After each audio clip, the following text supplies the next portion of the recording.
सुबह से ही बादल छाए हुए थे। अहमद और फीजा खिड़की के पास बैठे बारिश का इंतजार कर रहे थे।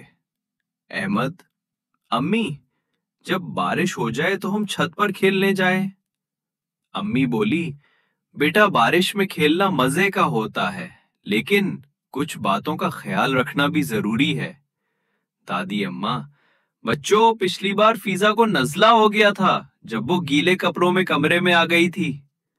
दादा जान बोले, और याद रखो, बिजली के खंभों के करीब मत जाना, बारिश में करंट लग सकता है।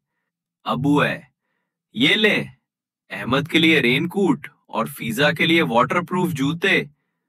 रोबोट फहम, बारिश में हिफाजत जरूरी है, जूते पहने, छतरी ले और बिजली के तारों से दूर रहें।